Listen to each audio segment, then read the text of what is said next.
வன்முறை பயம்தான் வரதட்சணை கொடுக்கறதுக்கு காரணமாக இருக்குது.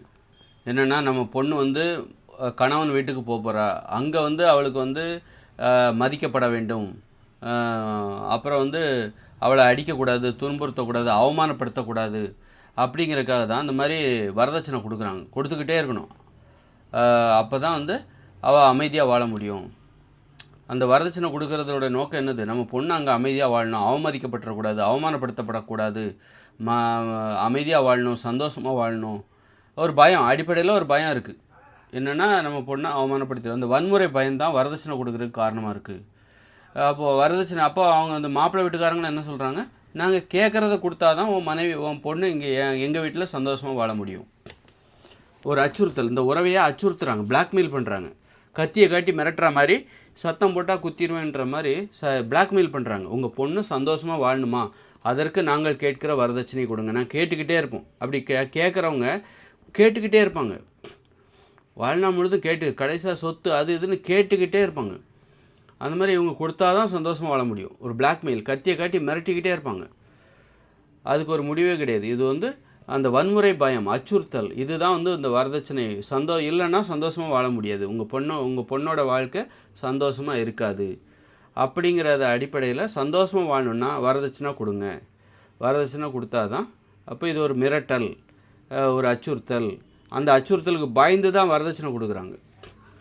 அப்புறம் வரதட்சணை கொடுக்குறதுல நீ எவ்வளோ கொடுக்குறியோ அந்த அளவுக்கு உன் பொண்ணு மகிழ்ச்சியாக வாழ்வா.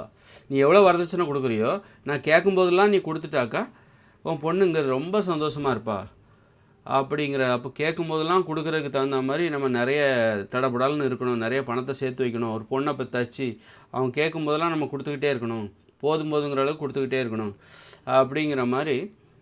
அதற்கேற்றாற்ப வந்து நாம் தயாராகணும் அப்படின்னு சொல்லி பெண்ணை பெற்றவங்க ரெடி ஆகிறாங்க. அதுபோல் நமக்கும் ஒரு ஆம்பளை பிள்ளை இருக்குது. நாம் எப்படி கொடுத்துக்கிட்டே இருக்கோமோ கேட்க அதுபோல் நாமளும் கேட்க ஆரம்பிச்சிடணும். இங்கே நாமளும் கேட்கணும், கேட்குற இடத்துல கொடுக்கணும்.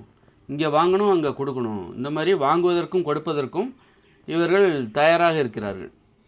அதனால் இந்த வரதட்சணைங்கிறது வந்து ஏற்றுக்கொள்ளப்படுகிறது. ஏனென்றால் பொண்ணை பெற்றவங்க கொடுக்குறாங்க, அதே நேரத்தில் அவங்க ஒரு ஆம்பளை பிள்ளையை பெற்றிருக்கும்போது வாங்குகிறாங்க. கொடுப்பதற்கும் தயாராக, பெண்ணை பெற்றதால் கொடுக்கிறார்கள், ஆண் பிள்ளையை பெற்றதால் வாங்குவதற்கு ஆர்வமாக இருக்கிறார்கள். ஆதலால் இது யாருக்கும் தீங்கானதில்லை, ஒருதலை பட்சமானதல்ல. யாருக்கு ஒருதலை பட்சமானா ஆம்பளை பிள்ளையே இல்லை பாருங்கள், அவங்களுக்கு தான் அது கஷ்டம்.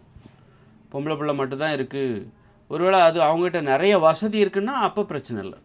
பொம்பளை பிள்ளை மட்டும்தான்ப்பா எனக்கு இருக்குது, அதே நேரத்தில் நிறைய வசதி இருக்குன்னா, நிறைய கேட்க எனக்கு கொடுக்குறதுக்கு பணம் இருக்குது, வருமானம் இருக்குது, அப்போ பிரச்சனை இல்லை.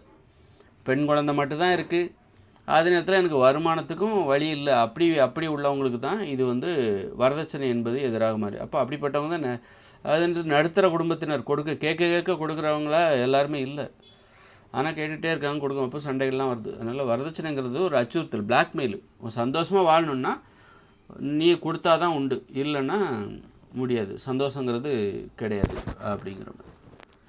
எதையுமே வாங்காமல் குறைவான ஒரு வரதட்சணையில் உன் பொண்ணு சந்தோஷமாக வாழ்ந்துட்டான்னா அப்போ நான் ஏமாளி அப்படின்னு நினைக்கிறேன். அப்போ நம்ம ஏமாளி போலுக்க, நம்மளை ஏமாற்றிட்டாங்க அப்படின்னு நினைக்கிறான். ஒரு மகிழ்ச்சியான வாழ்க்கை கூட இங்கே விலை இருக்குது. ஒரு பொண்ணோட சந்தோஷமான வாழ்க்கைக்கு கூட இங்கே விலை இருக்கிறது. சும்மா யாரும் அதை தூக்கி கொடுத்துட மாட்டாங்க. அதற்காக நீங்கள் இவ்வளவு எனக்கு கொடுக்க வேண்டும். அப்போ என்னுடைய மதிப்பாக நான் அதை பார்க்கிறேன். சும்மா என்கிட்ட இருந்து ஒரு சந்தோஷத்தை அந்த பெண் பெற்றுவிட முடியாது. எனக்கு ஒரு விலை கொடுக்கிறீர்கள், அந்த விலை தான் எனக்கு நீங்கள் கொடுக்குற மதிப்பு. எவ்வளோ நகை போட்டிங்க? எனக்கு 50 பவுன் போட்டாங்க, எனக்கு 100 பவுன் போட்டாங்க. அப்போது எனக்கு மதிப்பு அதிகம், உனக்கு மதிப்பு கம்மி. உனக்கு எவ்வளோ போட்டாங்க? 10 பவுன் தான் போட்டாங்க, அதுக்கு மேலே போட மாட்டேன்ட்டாங்க. அப்போது உனக்கு அவ்வளோதான் மதிப்பு. அப்போது இதெல்லாம் வந்து வரதட்சணைங்கிறது ஒரு ஆணின் தகுதியை தீர்மானிக்கிற ஒரு இடமா பார்க்கப்படுகிறது, ஒரு நடைமுறையாகவும் அது பார்க்கப்படுகிறது.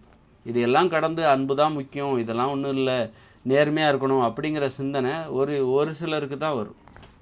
மற்ற பெரும்பாலானவங்க இந்த மாதிரி வரதட்சணை என்கிற நடைமுறைக்குள் மாட்டிக்கொண்டு முடிக்க வேண்டியது தான்.